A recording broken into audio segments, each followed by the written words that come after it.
Kakbhushundi arrived under the banyan tree and saw the eager anticipation on the faces before him.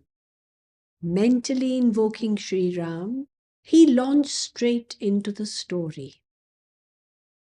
Raja Dashrath, shattered by the harsh and cruel words of Kaikeyi, agonized through the night.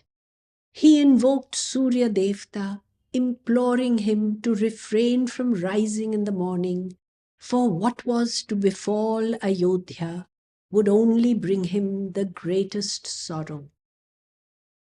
The next day, the minstrels arrived at the palace as usual to awaken the king.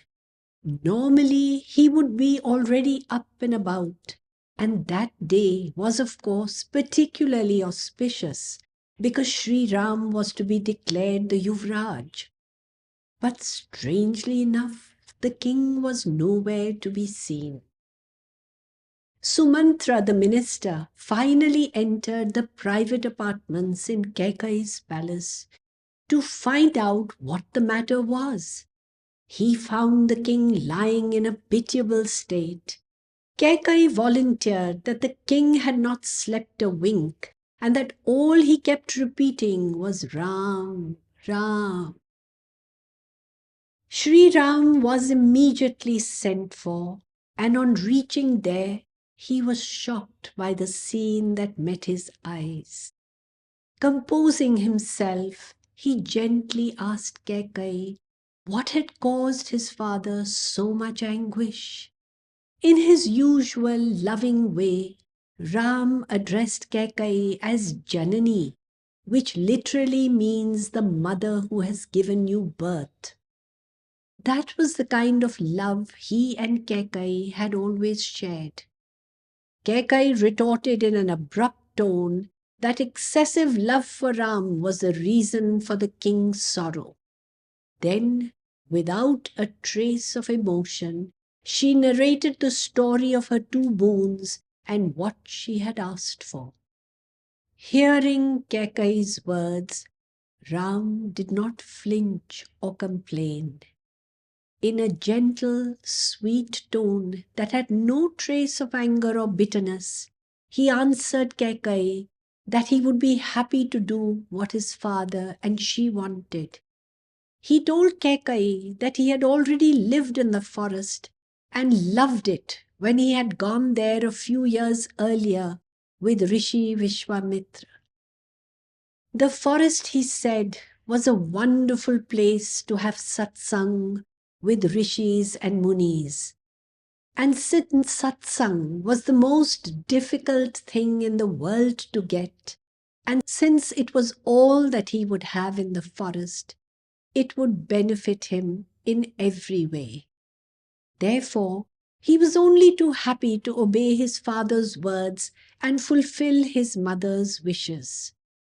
Best of all, his brother Bharat, dearer to him than his very life, would become king.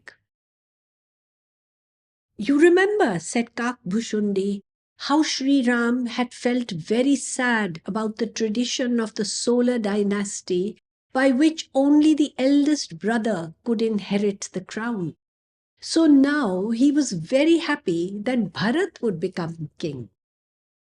This declaration was meant with grunts, honks, and shrieks of admiration and approbation from the audience.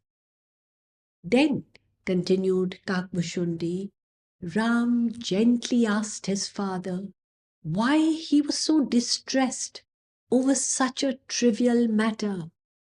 He urged the king to stop grieving and to bless him. Then Ram set off to meet his mother Kausalya Devi to receive her blessings as well. Kakbhushundi paused for a few moments and asked his audience, what can we learn from Sri Ram here? To be ready to go to the forest when asked, whistled a belligerent hawk. To obey your father and mother, said a little bulbul in its sing-song voice. Do not be jealous of your brother, added the docile dove. "What you have all said is very good," said Kakbhushundi, "but there is something more. Just think. Sri Ram was first informed that he would be made the Yuvraj, and the very next day he was told to leave for the forest. What a world of difference between the two situations! Despite that, he remained unperturbed and accepted both situations most cheerfully. That means that our minds too should remain equanimous amidst changing situations. We all know that the circumstances of our life can never remain constant. The world will always be in a state of flux. Spiritual wisdom means retaining inner equanimity in the midst of changing circumstances outside. And how can we get equanimity? By listening to this story, pipped a peacock with great confidence. Yes, said Kakbhushundi, because this story anchors our mind in Bhagwan, who is always equanimous. So if our mind is in Bhagwan, it too will remain equanimous even when we function in the world.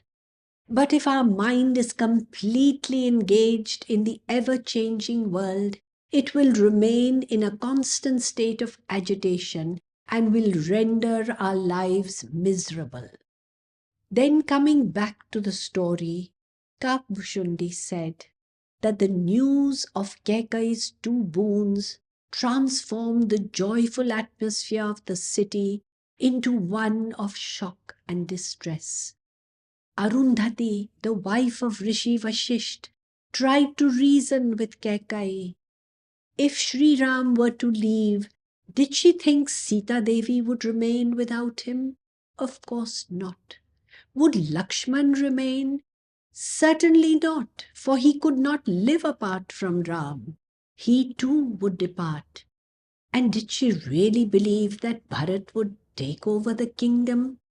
That too would never come to pass because of the deep love between the two brothers. And would Raja Dashrath survive without Sri Ram? Never.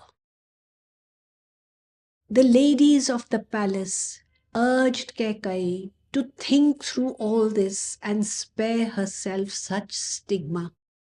If she wanted Bharat to be king, that was all very well, they said. But why did she want to send Ram to the forest?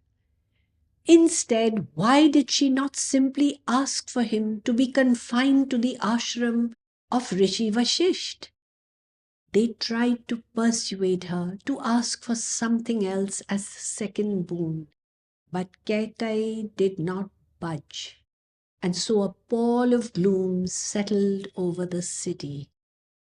Kakbhushundi saw the drooping postures of his audience, the general listlessness, and even tears streaming from some eyes, and he quickly put an end to this distress. Did Sri Ram start weeping? He asked them.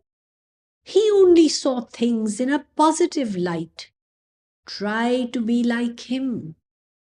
Despite the turmoil around him, Ram walked calmly with a cheerful smile to meet his mother Kausalya Devi. Although the storytelling session that day ended on a sad note, if one tried to be a little like Sri Ram, it made things a little bit more bearable.